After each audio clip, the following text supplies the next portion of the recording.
Integrated technology platform इन क्षेत्रों में सरकार ecosystem. An खास integrated योगदान देगी। technology platform will be set up for improving the outcomes under the Insolvency Bankruptcy Code for achieving consistency, transparency, timely processing and better oversight for all stakeholders. Voluntary closure of LLPs. The services of the Center for Processing Accelerated Corporate Exit, CPACE, will be extended for voluntary closure of LLPs to reduce the closure times. National Company Law Tribunals. The IBC has resolved more than 1,000 companies, resulting in direct recovery of 3.3 lakh crore to creditors. 3.3 lakh crore rupees. 3.3 lakh crore In addition, हासिल किया गया है 1,000 cases national company tribunal के जरिए। 10 lakh crore rupees have been disposed of even prior to admission. Appropriate changes to the IBC, reforms and strengthening of the tribunal and appellate tribunals will be initiated to speed up insolvency resolution. Additional tribunals will be established. Out of those, tribunal some will be notified को और ज़्यादा ताकत दी जाएगी exclusively under the company. और इसके अलावा additional tribunals भी स्थापित किए जाएंगे ताकि जल्द से जल्द Steps for reforming and strengthening debt insolvency के मामलों को सुलझाया जा सके। Additional tribunals will be established to speed up recovery. Priority 5, urban development. Cities as growth hubs. Working with states, our government will facilitate development of cities as growth hubs. This will be achieved through economic and transit planning and orderly development हमारी of सरकार urban areas, utilizing शहरों के विकास पर काम करेगी, उन्हें growth hub यानी विकास के केंद्र के तौर पर विकसित करेगी राज्य सरकारों के साथ मिलकर। development of existing cities with a transformative impact. Our government will formulate a framework for enabling policies, market-based mechanisms and regulation.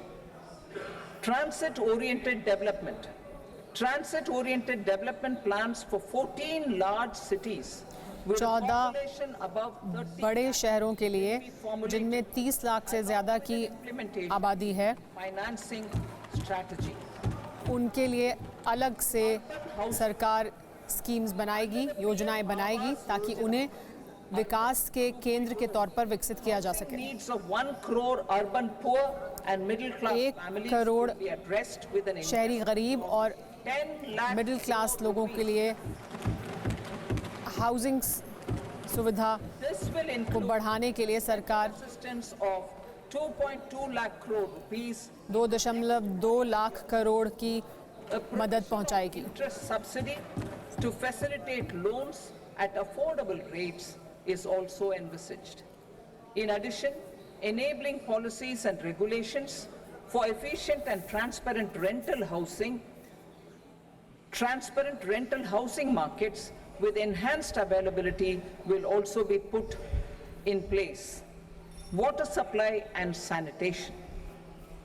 In partnership with water supply and sanitation यानी साफ पानी लोगों को मिले, multilateral development, इसके लिए सरकार क्या स्कीम ला रही है? promote water supply, sewage treatments and solid waste management projects and services for 100 large cities through bankable projects.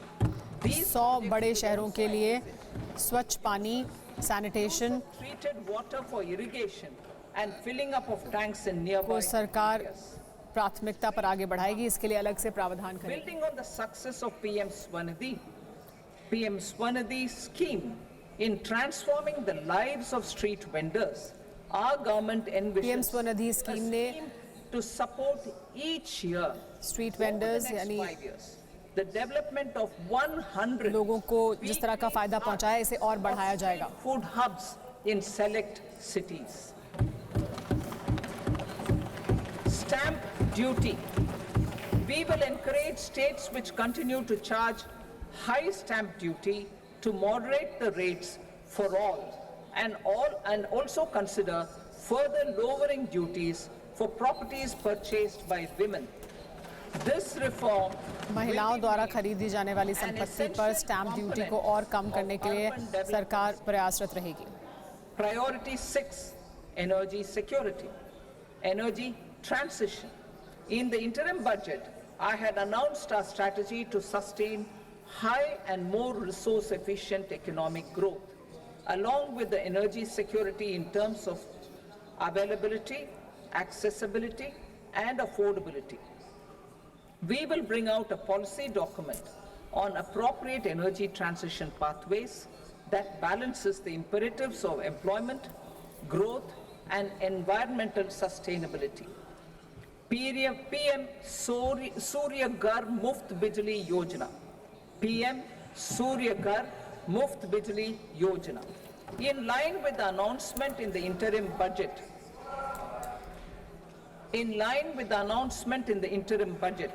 PM Surya Ghar Muft Bijli Yojana has been PM launched to install सूर्य घर मुफ्त rooftop बिजली solar योजना plants to enable के जरिए छत पे लगाए जाने वाले सोलर पैनल्स 1 crore households से obtain free electricity up एक to 300 units every crore month. घरों को इसके जरिए 300 यूनिट Generated तक remarkable फायदा पहुंचाया गया है। with more than 1.28 crore registrations, 1.28 crore registration हो चुके हैं and we will further encourage it. और हम इसे और बढ़ाएंगे Storage policy.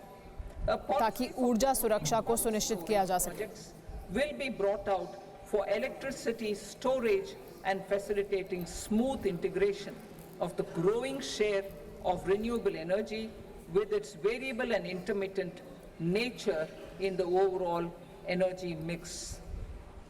Research and development of small and modular nuclear reactors.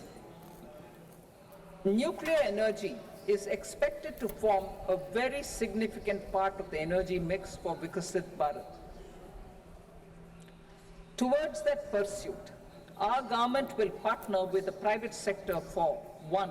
Setting up Bharat Small Reactors, Bharat small reactors यानी नाभिकीय यानी न्यूक्लियर ऊर्जा modular को बढ़ावा देने के लिए and 3. Research and development of newer technologies for nuclear energy.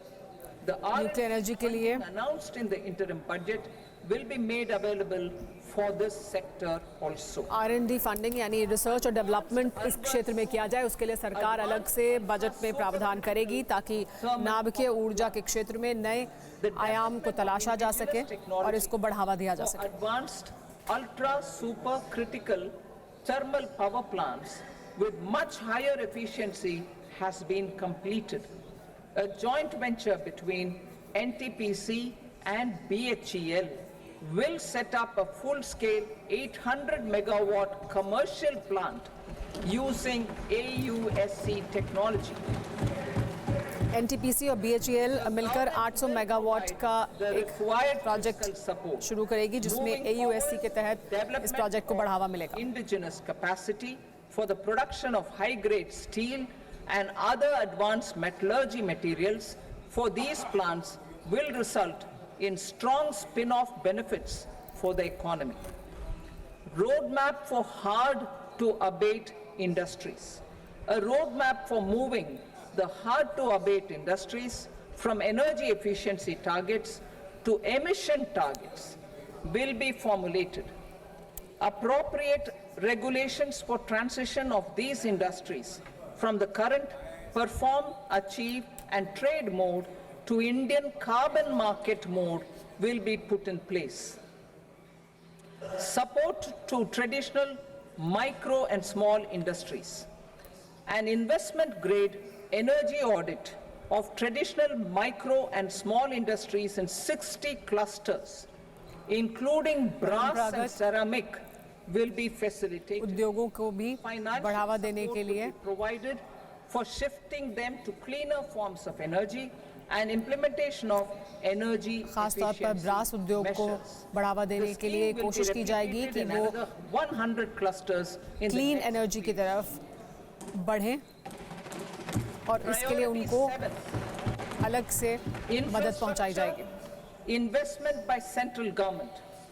Significant investment the central government has made over the years in building and improving infrastructure has had a strong multiplier effect. आधारभूत संरचना को बढ़ावा देने के लिए सरकार ने पिछले कुछ सालों के दौरान खास प्रावधान किया है और इसमें बढ़ावा भी हुआ है और इससे विकास को बल मिला है।